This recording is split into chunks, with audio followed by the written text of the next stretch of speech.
Welcome to the third and final part of my conversation with Thammika Songkaeo about Stamford Hospital. In this section, Thammika gives us her recommendations for further reading. If you haven't watched or listened to the first two parts, I do suggest doing that first. And if you have any questions or comments or indeed recommendations of your own, please leave them below the video.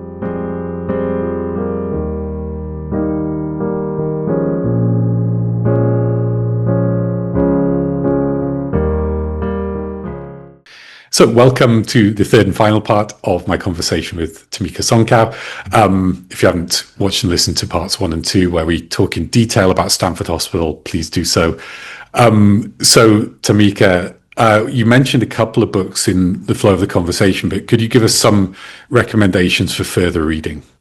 Yeah, so in addition to those two, which I would highly recommend, something that comes to mind right now is Breasts and Eggs by Miyako Kawakami. Again, there's themes of breasts, eggs, womanhood. I'd recommend that one. And I'd also recommend reading a lot of Murakami, even if it sounds a bit bizarre. Okay. Murakami allows or reminds oneself of what can happen when the mind wanders so much. And I think every time I read him, I see the courage to not be like any other writer. And I think his status in the literary world allows people who have the doubt that things can be done to see that things can be done.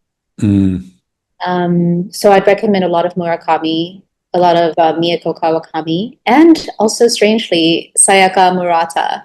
Again, another contemporary writer who goes off with really, quote unquote, strange ideas. The thing with Sayaka Murata that's really cool for me is that many of her ideas are not actually that strange. I think that people think about aliens all the time. They think about baby factories all the time. Sayaka Murata is just somebody who dared to write it. It's similar to Murakami. And I think the thing I'm getting to here is read whoever you want that shows you to dare to write. And yeah, those are the ones that come to mind. I noticed they're all Japanese. Yes, I was going to.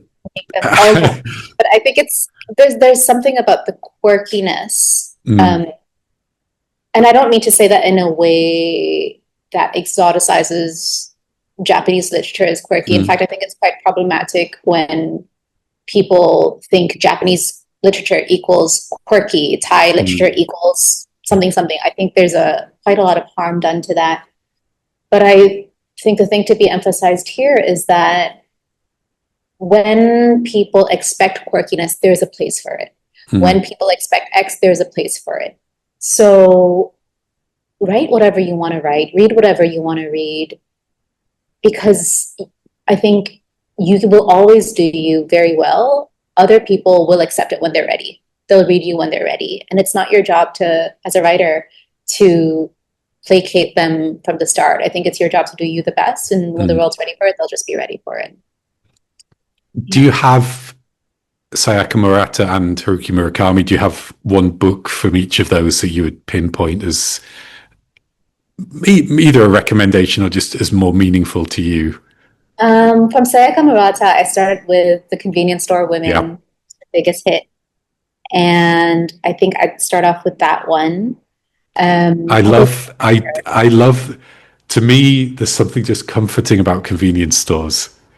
And it's weird because they're sort of like, I'm sure you could endlessly sort of critique. It's just capitalism is everything looks the same. And I'm like, yeah, and you can walk into a 7-Eleven and the lighting's like this. And you kind of write something weirdly. Yeah. And that's the thing, right? She turns an ordinary setting that most of us can refer to, but she reminds us to think about it differently. But I actually think that ability is not unique to her. Many humans have that ability to see a space in their own unique way. It's just that not everyone writes about it. And I'm curious about what would happen if we all wrote about it, or if more people wrote about it. I actually think we might glorify writers a bit less, because we give ourselves a space to do what they did. It's just that they did it. But I think many of us actually have the capacity to do that. And for Murakami, I think my favorite was IQ 84. But Mm, again, you can read his short stories and still feel the same joy of a fantasy. So there's really no one book that I would pin down, especially if we're studying or we're excited about form. I think all of them have something exciting about form.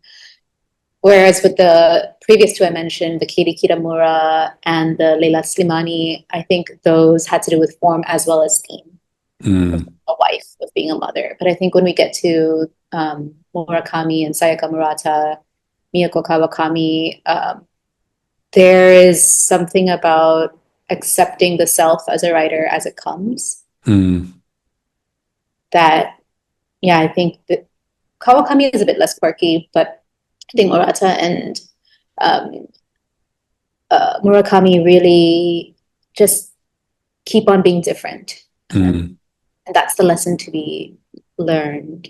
Because they're not different in a way that is classically literary, especially Murata. She's not classically literary, but she just gave herself that space. mm. I'd love the Wind Up Bird Chronicle is my favorite Murakami, and just talk about space when he goes and sits down a well, just is removed from the world in the bottom of a well for I can't remember how long he's down there, a couple of days, Yeah, I you know. can't remember either. I read that one so long ago. Yeah, Yeah, yeah. Kafka the Shore also had many good moments. yeah, So yeah, you see, like there's just so many good moments in each of them, and I think it's about that, right? It's like finding the moment in each book mm, and celebrating those moments. And I think all of us are capable of creating those moments when we write. mm. Great. Well, thank you so much for your recommendations. Some great ones there that, yeah, I'm big fans of as well. It's nice when, people give books I haven't read, but it's also nice to hear people recommend familiar stuff that I like as well. Yes, I'm validated in my taste. So That's lovely. thank you. Thank you so much for the discussion. It's been great talking to you about Stamford Hospital and about all these issues that the book raises. So, finally, are you working on anything else? I am. I'm working on book two right now while Stamford Hospital is going on tours, so to speak. So I'll be at the Ubud Writers Festival and Singapore Writers Festival. I should be there as well. And I'll be in New York in October. So there's a lot going on for book one while I've already started book two. Would you like to say anything about book two, or is it no spoilers strictly at this stage? I think it will be another book that is an intense study of family relationships and what a woman would do to break a cycle for her daughter. All the Mm, things she would do to give her daughter a life that she never had as a daughter. okay, See, interesting. that's what I continue to write. So look forward to that, and yeah, good luck with all your travels and promotions of Stamford Hospital. Wish you every success. Really appreciate it. Thanks, Simon. Thank you. Thanks for coming on.